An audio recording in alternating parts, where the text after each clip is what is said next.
Assalamu alaikum wa rahmatullahi wa barakatuh. I greet you all with the greeting of peace. Before I officially start, I actually want to ask a request. I took a moment to think about it and when is the best time to ask for this, and I think at the very beginning. I'd like all of you, anytime during this event, to just take a moment and to say a prayer or send positive energy to people in war and violence. It's very hard for me to be here talking to people at an official conference when I know that so many people on the ground are truly suffering and trying to survive the most basic things. I truly believe in a collective conscious. It's what I say about women. We are the keepers of the collective conscious. I believe we can leave a dent in it, and the collective conscious is just a word cloud. So if we're able to think of peace and love, talk about peace and love, then we'll be able to leave that dent. So please, at any moment during your event, if it comes to you, just send a prayer or send a positive vibe. I greeted you all with peace because it's a word that I've been dedicated to, but a word that's become harder and harder to advocate for. The entire world is trying to prove to us that peace is not possible. I do so because so much has been taken away from me. I won't let them take that root word of my faith, peace, away too. Throughout my career, I actually saw some of the worst things done in the name of peace, in the name of democracy, in the name of human and women's rights. And yet, I also won't let anyone take those away from me. More settlements in Palestine were built under the peace agreement than any other time, and it gave way for the aggressors to be able to launch both psychological and cultural warfares on marginalized communities in the diaspora, all in the name of peace. So this is not the peace I want to talk about. To answer the brother from Nigeria's question, the reason why we accepted so much, or our leaders accepted so much, is we were beaten into submission, often a word that people use instead of peace. So a lot of people resist that word, deny that word. It's actually when I joined the U.S. Institute of Peace, which is an official part of the U.S. government, I had left, civil society and had worked with Oxfam. I was worried that people would, oppose the U.S. side. What was the hardest thing in the region was actually the word peace. So many people saw it as an excuse of denying them justice, and they felt that I had actually betrayed them, moving away from support and resistance and beginning to talk about peace. So what I'd like to do is start with a series of disclaimers. I've learned that oftentimes both the word peace and me can be both willfully misinterpreted and misinformed. So we'll start with those disclaimers, and then we'll move on to my own journey of peace and what I will advocate in terms of peace being something that's very personal. It's not just political. People try to hide behind the word political so that they feel they don't have a responsibility to contribute. I'm not political. It can sound like a great thing in conversation, but it also means that you're complicit. And then finally, we'll talk about the way forward.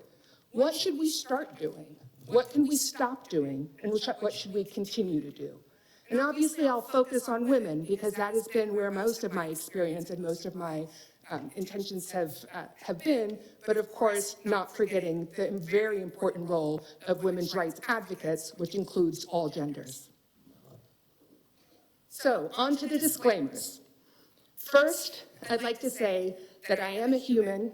I've witnessed a lot in terms of war, and I am in a lot of pain from the collective conscience of people in war. I refuse to shut them out. I try to honor them by sharing what they have taught me. So please do forgive me of my shortcomings now or in conversation if I sound aggressive or abrasive.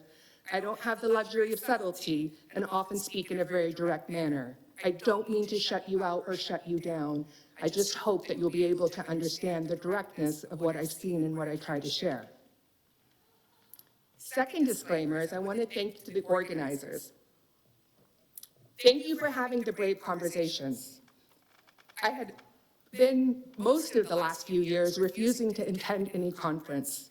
I'm a field mouse and my power usually lies in the trenches. Unfortunately or fortunately, I've learned with age that I have to reach the policymakers. So I try to do that more and more. After having a very inspiring and powerful talk with General Secretary Kim Solomon, I realized that that was the intention here, was to have the brave conversation and hopefully to speak all of you, the future policymakers, if not now, maybe much later, you'll be able to really implement some of the things that we talk about today in the days to come. I also felt that the youth have already learned the lessons that took me decades to learn. There was a point where I was beginning to feel hopeless, and if it wasn't for the encampments, and if it wasn't for the students, I don't know where I would be. It was fuel for me, watching them bravely give up so much, and doing it many times not even tied to the region, made me realize I don't have the luxury of stepping back and being hopeless.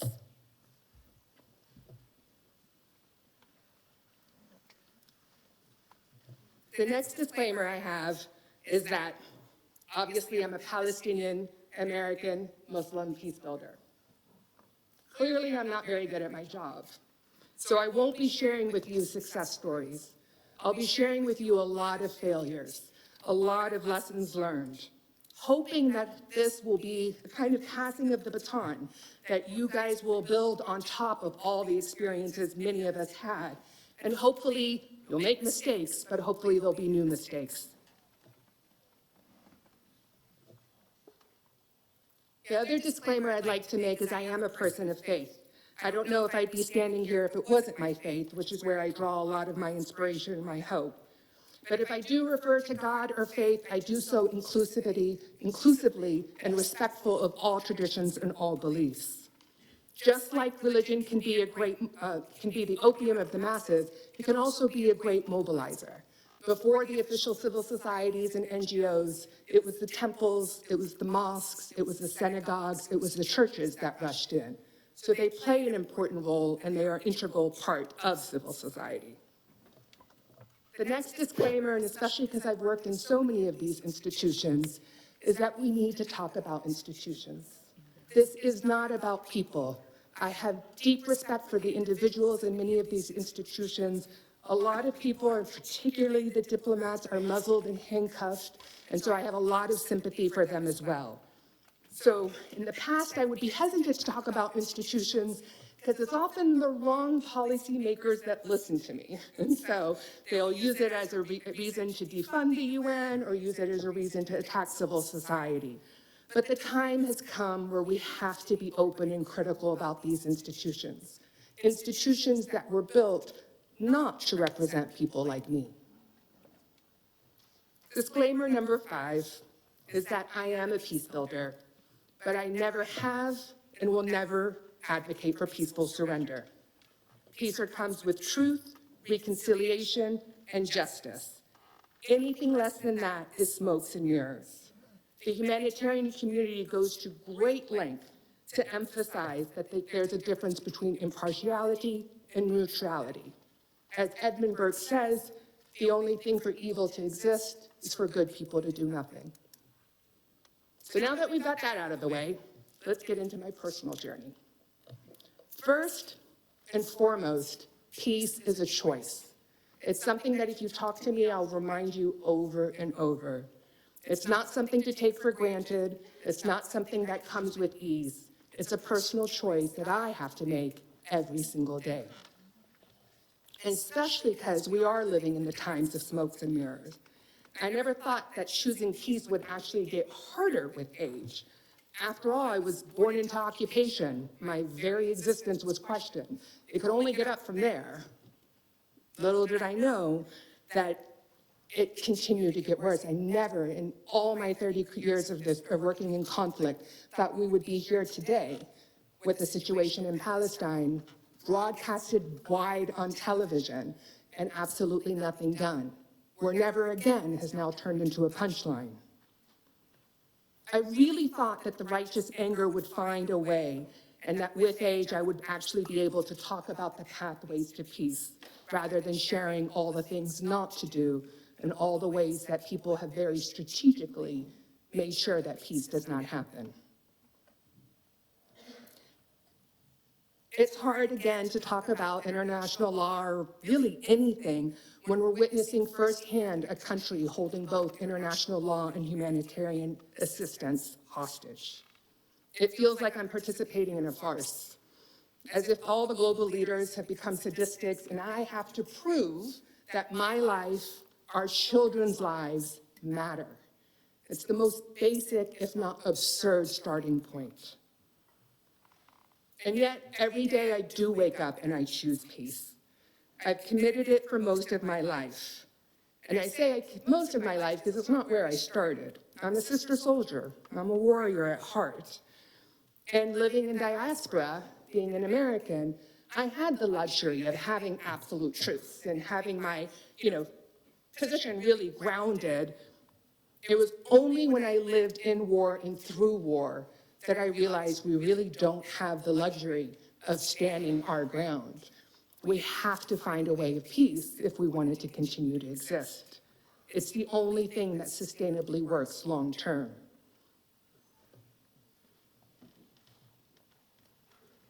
I remember traveling through Jordan as a little girl, and I would see all the white cars with the blue flags on them, just flapping away, and I would be standing in checkpoints, waiting for hours, strip searched, humiliated, and these white cars with blue flags would just go right through. And I would think to myself, I want to be in that car. And so when I finally graduated, it was the first thing I did. I got on the plane, I went to the Middle East, and at the wonderful age of 21, do not know how that happened, I was recruited by UNESCO, and I was in Iraq for the Oil for Food program. Obviously, starting so young kind of jump-started my career, and I was very excited to be part of something that was supposed to be historical. To be honest, that was the first time I saw the legendary power of women.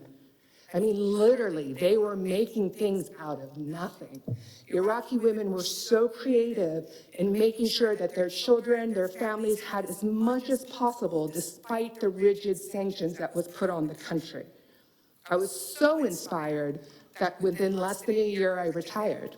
I resigned. Didn't retire, I wish, but I resigned.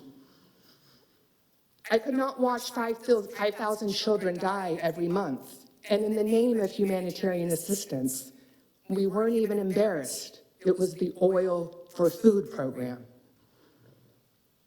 There are countless examples afterwards where I realized that my dream was over, that I did not want to work for institutions that had to be the enforcers of such policies.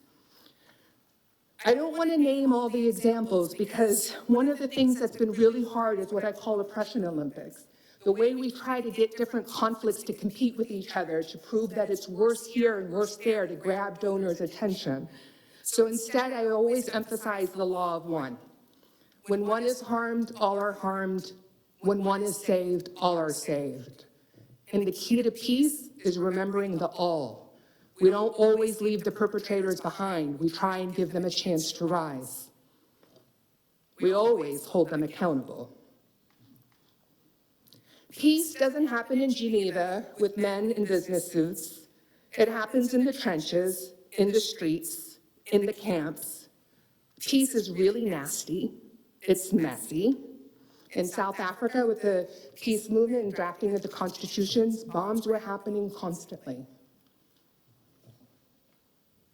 I intentionally want to emphasize and talk about my journey. I was thinking about it in terms of no one wants to hear your story, girl. But I realized peace is personal. Until we're able to really open our hearts and share those personal journeys, we're not going to understand that messy complexity of peace. We're going to keep trying to polish it and turn it into track one, which is government to government negotiations.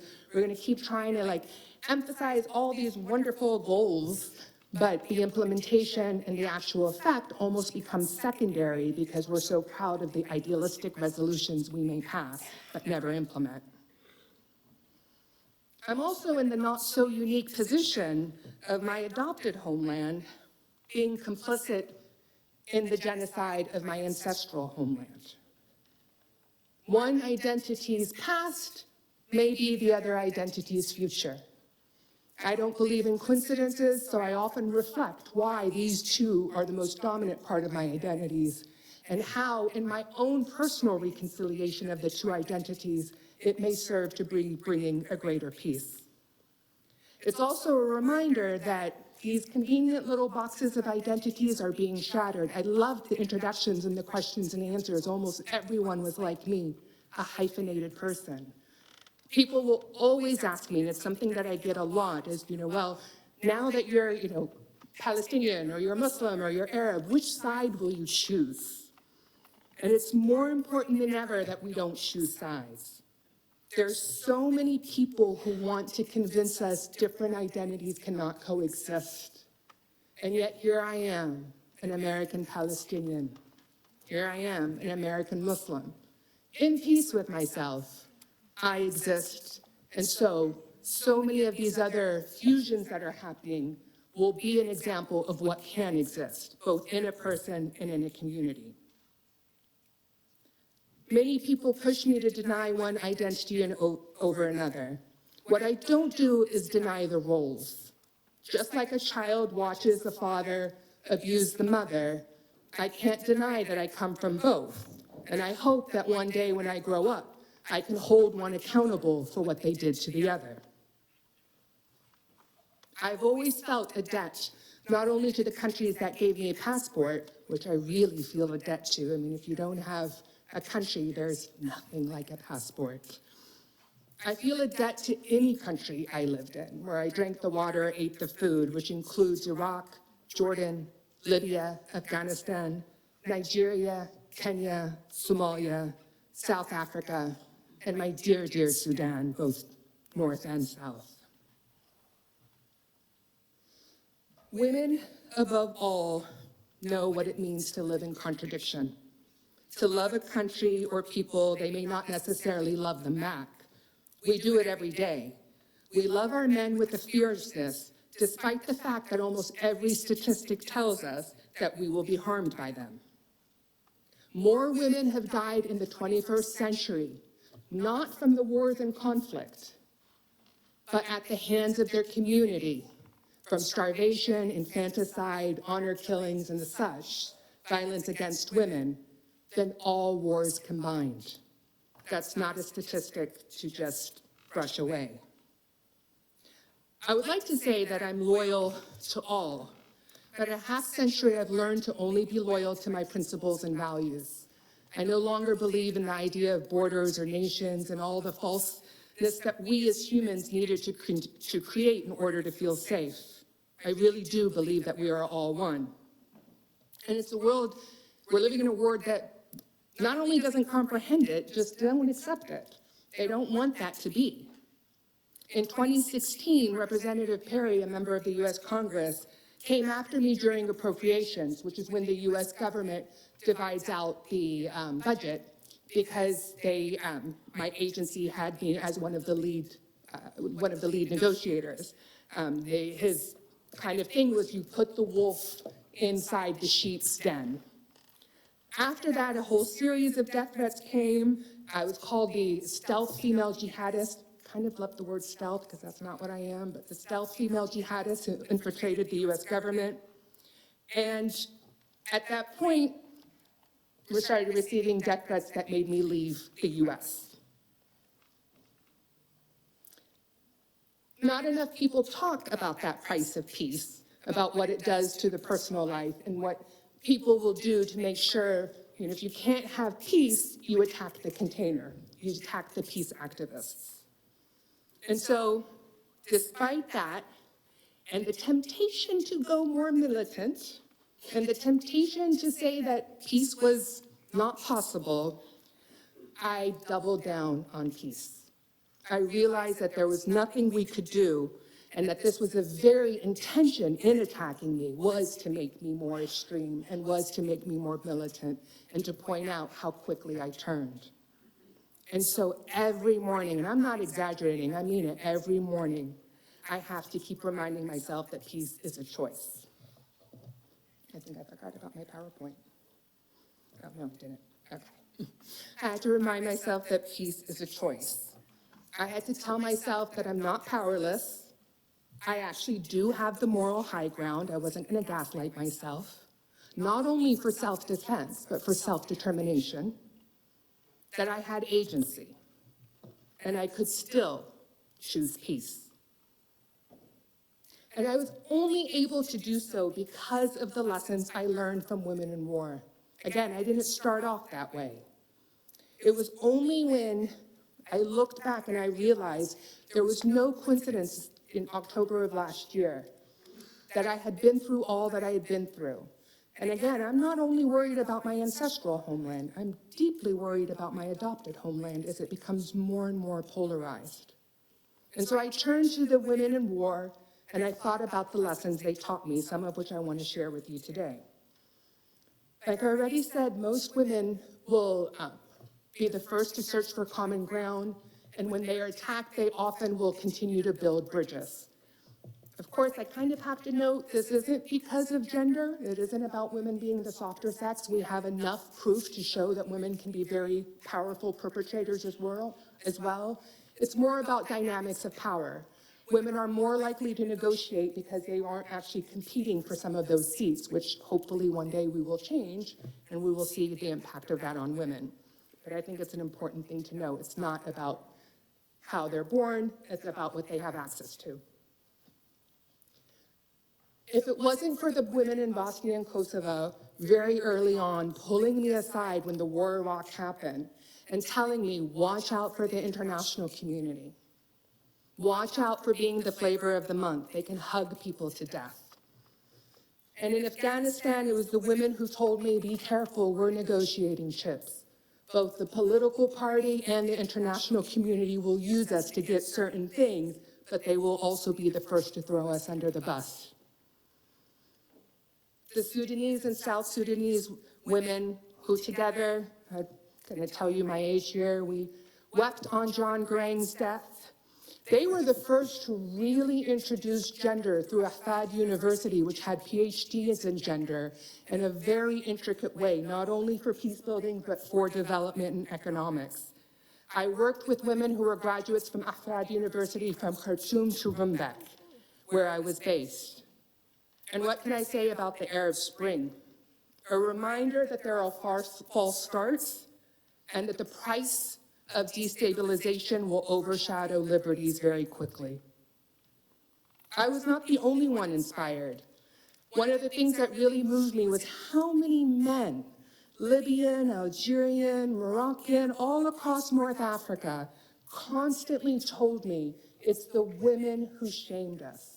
When we saw them standing in the courthouses in front of Benghazi, we knew we couldn't just sit anymore.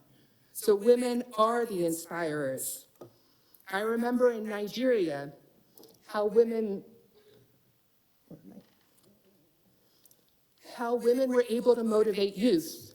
I was working in Gombe, in the northern part, which is the Boko Haram stronghold, and trying to work on, obviously, the women, but also extremism. And it was truly the women who were countering a lot of the Boko Haram. They were doing campaigns of don't be a chump, don't be recruited. And they were the ones that were far more effective in bringing the youth back into the fold, that you can be angry. You can't deny them the right to self-defense. You can't deny them wanting a better life. But there are very effective and powerful nonviolent means to get there. And so now I try to take these lessons and I try to bring them to my adopted ancestral homeland. Two areas I love and truly believe in. But at the same time, it really isn't just me that needs to reflect. I mean, the fact that I come from war, I was born into occupation and all of that, isn't the only mobilizer. Again, going back to the students in the encampments, the realization that war is touching all of us. It hits health, as you can see from a lot of the research. It hits government. Economic growth can't happen with such destabilization. And I found this statistic to be kind of mind-blowing. 1 in 8 people in the world have a mental illness. Again, going back to the collective conscious, that's not a coincidence. So I don't care where you live. I don't care what amazing bubble you think you can build. You are affected because peace is personal. So let's talk about some things we have to stop. And I'm talking about the international community. With all these identities, it's one of the questions I often get when you're talking about what we are we talking about? So here, it's the international community. Number one, we absolutely cannot pretend we don't know women have a positive effect. So much research, so much statistics has gone into this. We know that women are 80% of the world's agricultural workers. We know that women are 80% of the world's refugees and displaced. We know over and over that they bear the brunt of war. And yet, 0.02% of our spending goes into women when it comes to development. So we can't say we don't know. We can say we're not doing anything about it. What we also need to stop doing as an international community is the abstraction and creating gatekeepers. So many times when we go in, especially when you flood an area, and it's really fascinating because I've seen this in international humanitarian space. But recently I was affected by Hurricane Helene, and watching how people in South Carolina, my home state, fought FEMA. We actually had armed militia hunting FEMA, which is the US government's humanitarian response, made me realize that worldwide people will react the same way when they feel their areas are flooded and they have no control over what's happening. And so we have to be very conscious. People tend to want to just go in, it's emergency preparedness, we don't have time. You need to engage the community, not just in war. We've seen this with the Ebola crisis as well. You always need to engage local community, but in doing so, try and be as authentic as possible. We often try to create our own little darlings. We train people, leave them behind international NGOs to create their own NGOs, and oftentimes create an internal brain drain. In almost every country I've worked in, my driver had a PhD and oftentimes was more experienced than most of my international staff. It was very hard to look him in the eye and try and explain to him why he couldn't be the engineer on a certain structured building, or on and on and on. Number three, we have to stop the cultural and religious relativity. And what I mean by that is oftentimes, especially around women, we try to act like, well, this is the local culture. This is the local religion, often used for political reasons. I remember in Iraq, when a woman was asked to be a female judge very early on in 2003, under the coalition provisional authorities, which under international law, as the occupiers, they're responsible for what happens in the country, the US government said, we will not swear this judge in because of Islam and because of the local culture. At that time, Ayatollah Sistani issued a written fatwa, which he rarely did, saying that not only is it allowed, it's encouraged, and there's been a precedent, stripping away from the US government any excuse not to swear her in. When they finally didn't swear her in, they admitted that they were worried about upsetting the more extreme Shia side, and that at that point, that was their allies. So the culture and religious relativity in terms of not doing things, blaming religion or culture locally for a lot of the abuses is something that people are really going to begin to push back on and not tolerate any further. Like I said, we know the statistics, we know what happens in terms of women, and there's absolutely no religious argument, no cultural argument that justifies violence against women in any shape or form. There's a key difference between this and intersectionality, which is absolutely a thing. Intersectionality means that when me, Manal, or a lot of women make a decision, it's not only our gender we take into consideration. We take in our religion as we apply it, not as you interpret it, and our way of being. And so in that regard, I remember Kurdish women often telling me, when we vote as a Kurd first, as a woman far second. So respecting the intersectionality and understanding that there are a lot of competing identities in one person is also an essential part of what we need to be supporting. These lines, we will not be weaponized against our men. It's happened time and time and time again. As a Palestinian, I watched the whole world beat up on our men. I hear them talk about women and children in Gaza leaving our men behind. Their very existence is a threat, and they are often threatened. And so I will not join the world in beating up, but I can guarantee you I will hold them accountable on my own level and make sure they don't beat me or other women up. That will continue to happen, and I hope that women can stay true to themselves, because all